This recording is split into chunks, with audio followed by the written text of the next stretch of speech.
Time, Chapter 14. Night Without Darkness. Find! Ranger was good at tracking people by scent. When he was practicing to be search and rescue dog, he found Luke in a confusing training area with lots of other scent trails. But that hadn't been nearly as busy as this crowded park. People hurried everywhere, carrying bundles, pushing carriages, pulling suitcases, wagons, and carts.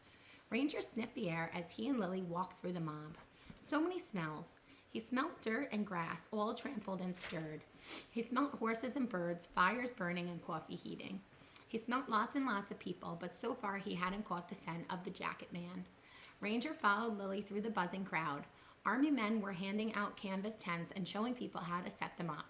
The tents went on for rows and rows and all looked alike. None of them smelt like the jacket. Lily's stomach ached with hunger and her legs were shaky, but she walked with Ranger up and down the rows, calling, "Mr. Wong, Mr. Wong." Lily tried not to think about Lee's hot face and shallow breaths back at the hospital. The last of the hazy sunlight disappeared, but it didn't get dark. Flames from burning cities lit the sky. It was bright enough to make out people's faces, even in the shadows. Where was Mr. Wong? Finally, Ranger paused outside one of his tents. His ears pricked up. He held his trail still and sniffed. There! Ranger barked. "What is it, dog?" Lily stopped beside the tent. She was afraid to hope, but she learned to look inside. A weak lantern lit the tiny space. A woman rested on a blanket while a man hammered a stake in the corner of the tent.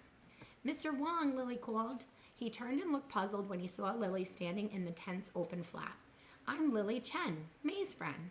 The word sounded strange, but felt true after they'd been through. "We've been looking for you." Mr. Wong's face lit with hope. "My children are here. They are safe." Lily nodded. "But Lee is hurt. He's at the hospital with May. I could take you." Mr. Wong knelt with his wife and spoke quietly to her in Cantonese. Then he followed Lily and Ranger back through the crowds to the hospital.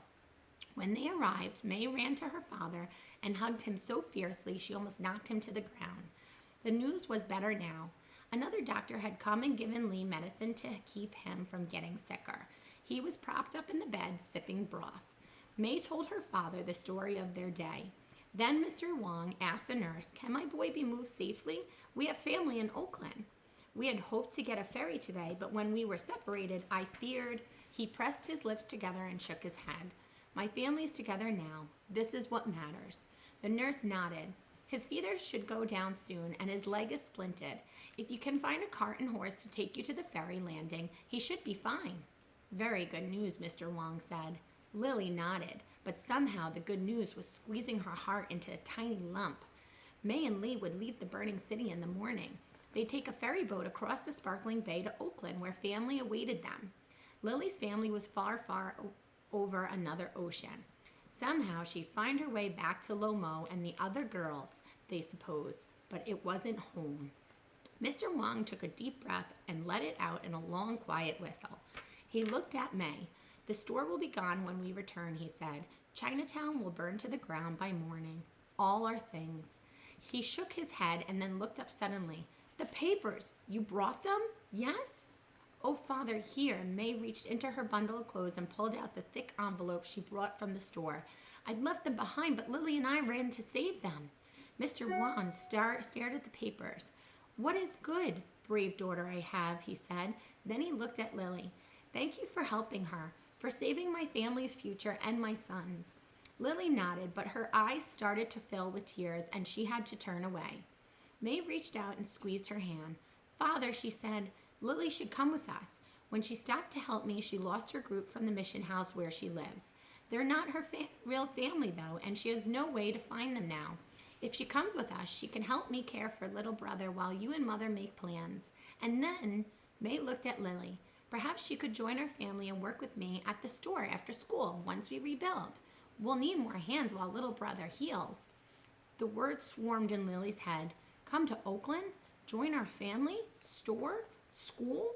It was too much to hope for. Lily shook her head. "You wouldn't want—" But Mr. Wong interrupted her. "You helped my children. You must let us help you as well. Would you like to stay with us?" Lily swallowed hard. The huge lump of hope in her throat wouldn't let her speak, but she nodded. May flung her arms around her. Ranger leaned into the girls and they wrapped him in their hug. Oh, Lily, May said. Mother always says that some good comes out of everything terrible, and now we're going to be sisters. A siren wailed outside. Someone shouted into the tent, and the doctors went running. What is it? Mr. Wan asked a nurse racing by. The wind's changed direction, she called over her shoulder. The fire's spreading this way. Lily swallowed hard. She held tight to May's hand and tried to think about mourning. Mr. Wong would hire a horse and cart. They'd travel through the ruined city, board a ferry, and sail away to Oakland. The fires would go out. They'd rebuild Chinatown. Lily and May would go to school together and work side by side in the new store. But first they'd had to survive the night.